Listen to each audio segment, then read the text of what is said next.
Hey everyone, it's October, and you know what that means. I'm going to try to record at least one Halloween themed game for this month. And fortunately, this one can be a short one if we want it to be. This is Speed Dating for Ghosts, and I got it as part of a bundle on Itch. Probably this time last year. But, so yeah, it's exactly what it sounds like. It's speed dating for ghosts. Let's see. You must be here for speed dating. My name's Fran. I run this little operation. Nice to meet you, Fran. You're a nice one. We get all kinds of ghosts here. Nice ones, sad ones, a few spooky customers. It gets lonely being a ghost. I kind of like being alone. I've never met a ghost who didn't need someone to talk to help make sense of all this. No, I'm doing fine. You don't even want to make a friend? Guess it couldn't hurt. Wonderful, then let's get started. We've got 3 rooms set up, each with their own super fun themes. You pick one and sit at a table. Okay. Another ghost signs up, sits across from you. You have a few minutes to get to know them. Bell rings, switch seats, etc. You meet 3 ghosts over 2 rounds, and at the end you get to choose your favorite. If they liked you too, you go on a date. How's all that sound? We'll see. It'll be an experience at least. First things first, though. Alright, where do we want to go?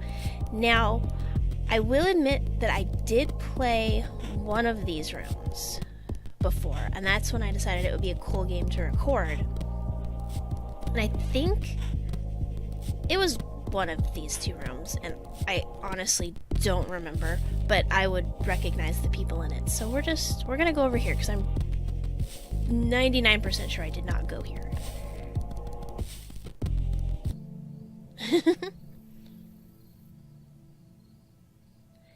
The Room of Black isn't really a room at all. It's more of a garden courtyard. I like the music here. The sun beats down as you squint to see what's growing. Rows upon rows of yellow and brown plants, drying and rotting in the sun.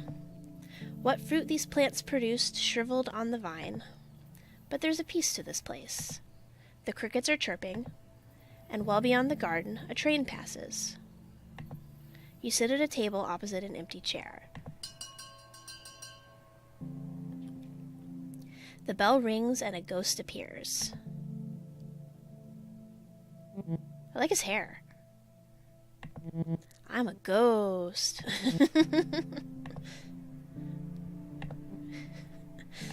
Dork.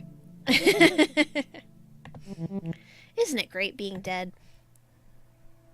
Yeah, we'll go with it's pretty neat, right? Being dead is the best way to live. I'm Dre. Drea? Drea. I'm like dead, obviously. I'm also like dead. Go figure. Let's be dead together. What'd you do for fun? I haunt places. Like, actually scare people. Nothing too mean. Just like, flicker lights on, off and on. Move stuff around so it floats. Push people downstairs. You know, ghost stuff. Fun. Oh, I'm really torn. Wait, you push people downstairs, or that all sounds amazing? That actually sounds kind of funny. Even the stair thing? Well, no, not really. Okay, good. Because I was kidding about the last one. Drea looks around. Man, look at this place. Only ghosts would think a rotting garden is a good place to pick up.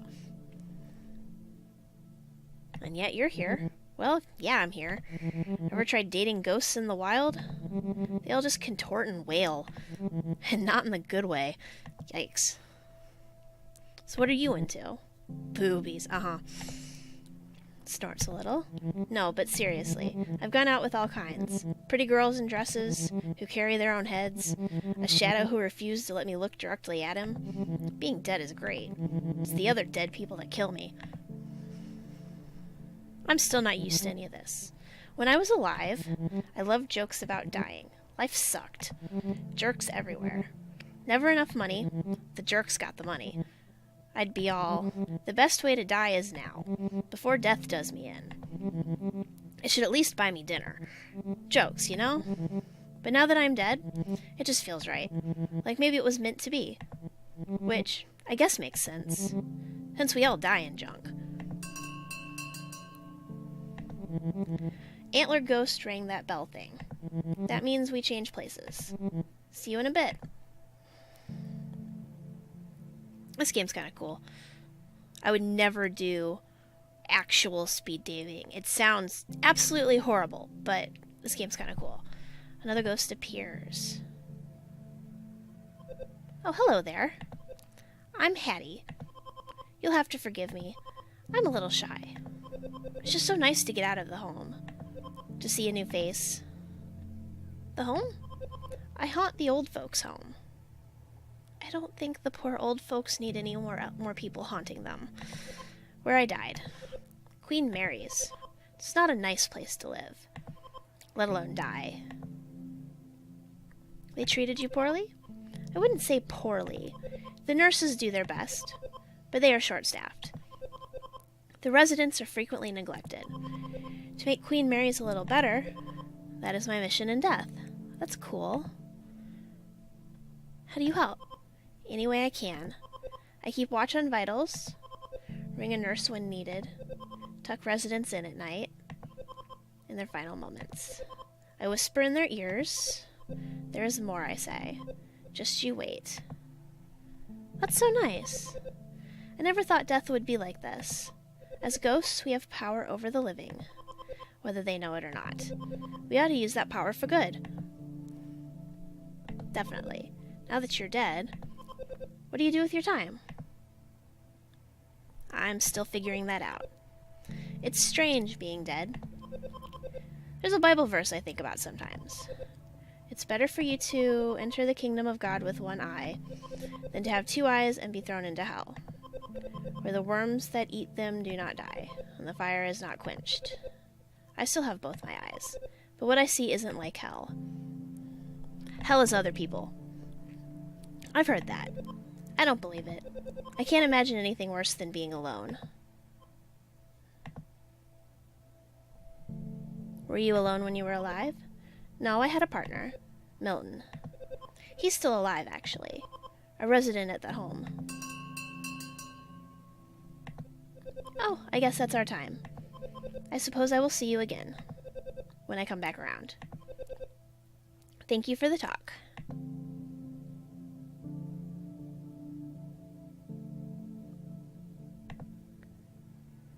Oh, you're fun. The ghost says nothing, only stares. Let's stare back. The ghost's eyes narrow. I'm going to narrow my eyes. The ghost opens their mouth wide. Wider. The sides begin to crack and tear. Inside smells so foul, musty and sour, like rotting peaches. The ghost lets out a guttural cry, low and lonely. The other ghosts in the room are all looking at you. Are you okay? No, I am not. The ghost relents. In an instant, they leave you. The other ghosts return to their dates. You're left alone at the table for some time. This vengeful spirit, this entity, it seems so different from any ghost you've known. It was so raw, so empty. The bell rings.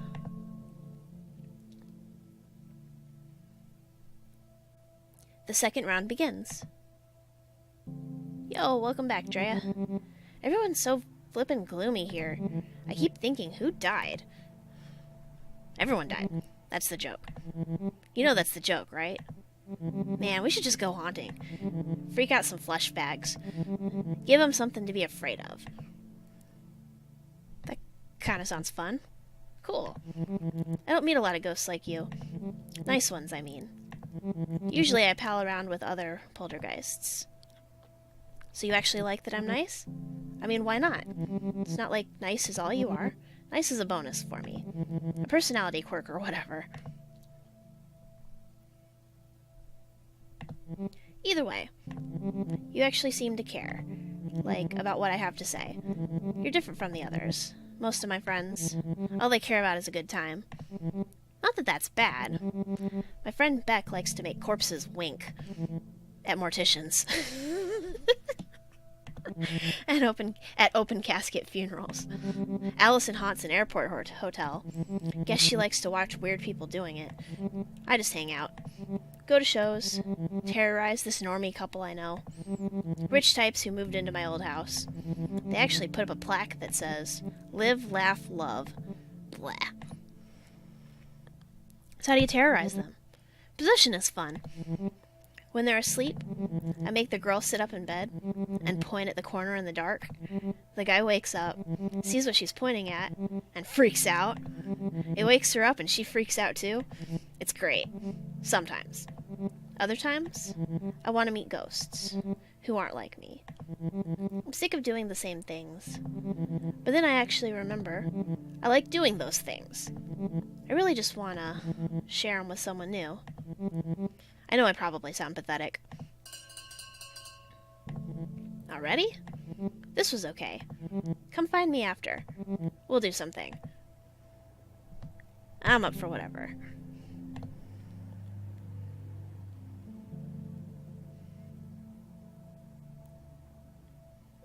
Hello again. How's the speed dating going? Is everything you hoped it would be?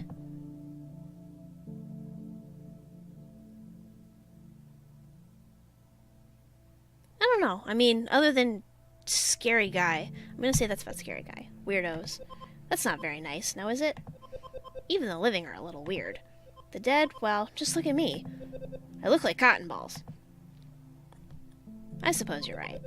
You're darn right I'm right. I've been around the bend, lived longer than most of these other ghosts have been dead. I know a thing or two. Even still. Dying has shown me there's a lot still to learn. Always something new worth knowing. Hattie looks at the garden rotting around you. Do you like gardening? Not really. You and whoever tends this garden. She chuckles to herself.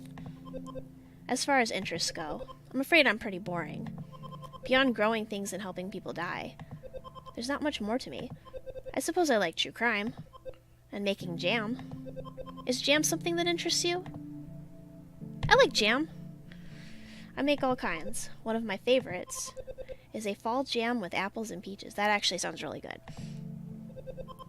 I've been making it since I was a little girl. My grandmother taught me. It's important to macerate the fruit. I hope she doesn't mean with her mouth. That means coating the fruit in sugar and letting it sit. If you leave it overnight, it'll break down nicely. Give you a head start on cooking. I didn't know it was so complicated. And that's just the tip of the strawberry. Don't get me started on the importance of a good copper pot. Why jam? Because I'm good at making it. And I like sharing what I'm good at with others. I leave jars in people's homes. Surprise them with their favorite kinds. Homemade and out of nowhere. Delicious jam specially made by a ghost. Sometimes they won't even question where it came from. You'd be surprised how often that happens. Guess my jam's just that good. That's very sweet. Not as sweet as my orange marmalade. She leans in to whisper. I put brandy in that one. Oop, there's the bell. I'm due at the nursing home tomorrow. I'd be honored if you'd join me. It's not as exciting a date as other ghosts might offer, but it has its rewards. Someone dear to me is taking a turn for the worse. I'm afraid he only has a few days left. I want to make sure he knows they won't be his last. That sounds wonderful. I'm pleased that you agree. I'll meet you at Queen Mary's at 7 a.m. Sorry if that's a little early. I'm my best self before noon. Girl, yeah, no. I don't function that early, but, this is a game and I'm dead. So, Hetty floats over to the next table. She looks back and smiles. This should be the time when that unsettling spirit of vengeance returns for another conversation. Sadly, they are nowhere to be found. Maybe it is for the best. Those bleeding eyes, the obvious baggage, they clearly would have been a handful. The bell rings.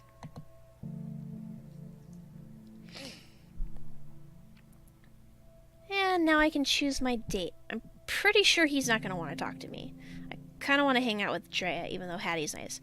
And I do know you can go back and just run the date with all of them, but let's go hang out with Drea. Because it sounds more fun. I like the hair. You ready? Yeah, you're ready. Drea has something planned, that's for sure. This is gonna be sweet. Drea takes you to a house in the city. A duplex. Brick. Not a bad looking place, maybe a little rundown. It's clearly had some renovations, though. Like the neighborhood, its edges have been filed off in favor of some good old-fashioned gentrification. The front door is a fresh shade of red, and there's a pretty nice car in the driveway. My place, when I was just another flesh bag. Really? Yeah, really. What, you're surprised? When I was here, it was way better. There was a pawn shop over there, where that garbage Java Joy Joy is now. That's hard to say, Java Joy Joy. They always had good tapes. Now it's just coffee. Everyone just drinks coffee and does yoga. Whatever. Come on. Let's go inside. From the inside, the house looks like a show home. Perfectly decorated rooms with perfectly placed furniture. Everything matches because almost everything is white or gray. Blech. They get cleaners, pay them like nothing, and complain when they don't wash the walls. Ceramic letters hang on a yellow accent wall. Live, laugh, love. This is the garbage I'm talking about. Live, laugh, love. Spew, barf, puke. Drea starts to rearrange the letters. Evil. Oh man, ghoul. And then that leaves...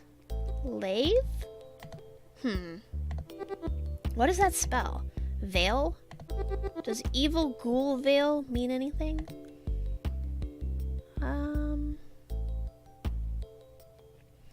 Veil means valley. Get rid of veil. What about leave? I'm gonna go with veil means valley.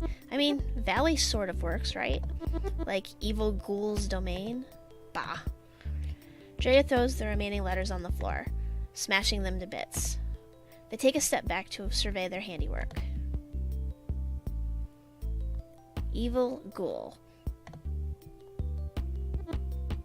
Oh, so, where should we hit next? Let's go to the kitchen. Getting creative, huh? Plenty of fun in there. The kitchen looks like it was recently updated. Built-in microwave, induction cooktop, something called a smart fridge. What do they even do to afford all this? Drea heads for the fridge.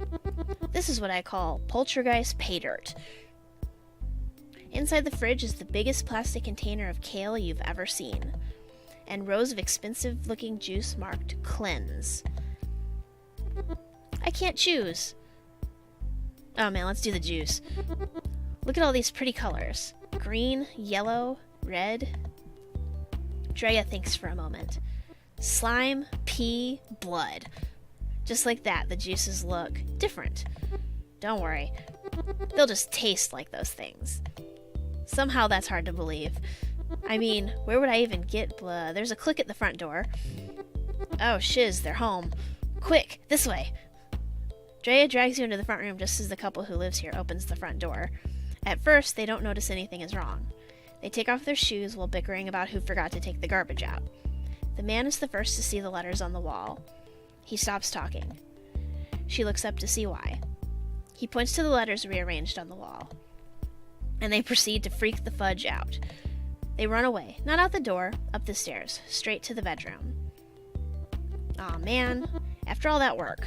I knew we should have done the bedroom. I guess they weren't going to run straight to the fridge anyway. This was still super good. Best time I've had in forever. Maybe I'll see you around sometime. Absolutely. Totally. You're left alone in Drea's house. Upstairs, the couple is loudly trying to convince the cops they called that ghosts are real. Eventually, they give up and admit it was probably just neighborhood punks. You leave the house through a wall. Outside is dusk and kind of spooky. There's a bit of fog rolling in. A nice night for a haunting. A good night to be a ghost.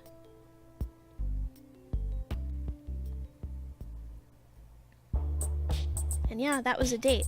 I should be able to go back and date the others. Hello again. Nice to see you. Just put her name down.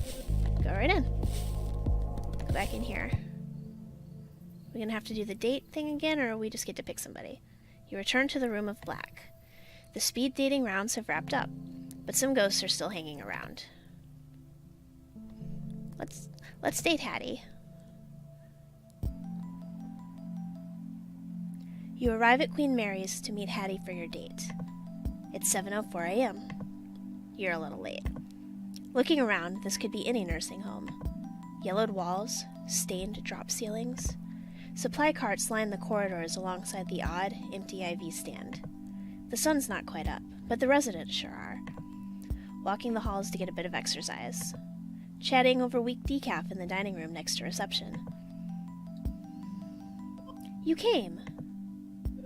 Welcome to Queen Mary's, my home. What do you think? It's nice. Isn't it, though? I just love it here. These are my people. Behind Hattie, an old woman hangs up the lobby phone. The woman begins to cry. Her son. Probably making more excuses not to visit. Can we do anything? Not unless you possess her son and march his sorry butt down here, which we could. Hattie laughs. Please don't actually do that. It won't help. Besides, there's someone I want you to meet. Hattie floats off down the left corridor. All these corridors look the same, but she knows exactly where she's going. You pass a number of open doors, glancing inside. Some residents watch TV from their beds. Others just stare out their windows or at the walls. Most rooms are bare. A few are decorated. There are tall plants, fine wood furniture. In one room, you spot a record collection. Essential possessions transplanted to make this place feel more like home. At the far end of a long hall, Hattie stops and turns to you. So, I know this is probably obvious, but we're here to see Milton. He was my partner for 47 years. If you think I'm a firecracker, Milton's all sparks. You'll like him, I think. He's been doing worse lately. Is he sick? He's just old. The little things stack up when you're old. Eventually one kills you. I've been spending a lot of time here. It has him concerned. Milton says I'm hanging on to the past. He wants me to make friends who are more like me. Ghosts, he means. I want to show him that I met a good one. I want him to meet you.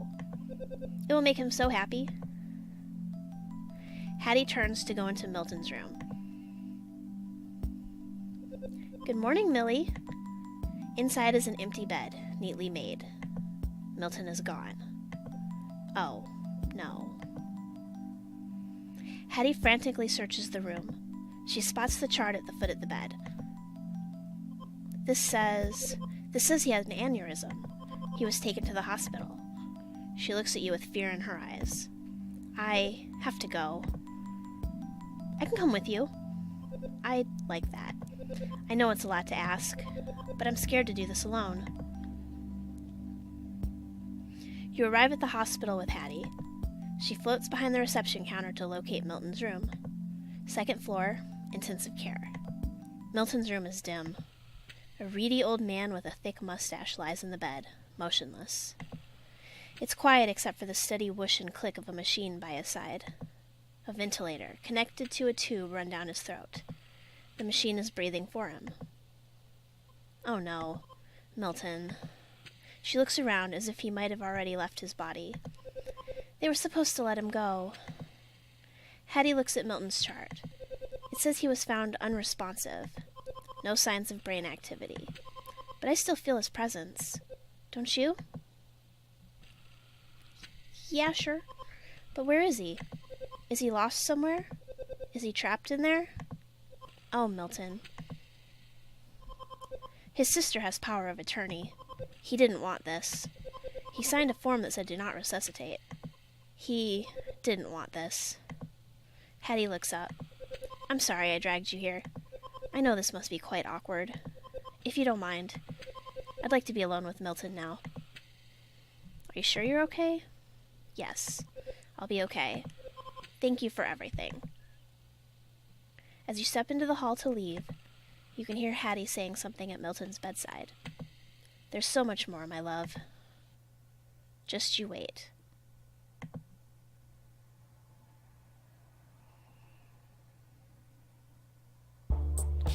And yeah, that was that date. Now let me see.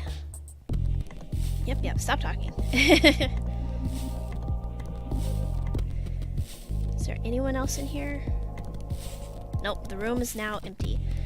So yeah, that is all there is to the Room of Black. I guess let me know if you like this and you want me to check out the other rooms. This is a neat little game. It's very narratively driven, and I like that. Yeah. So anyway, I will catch you guys in a future episode. In the meantime, I'll catch you later.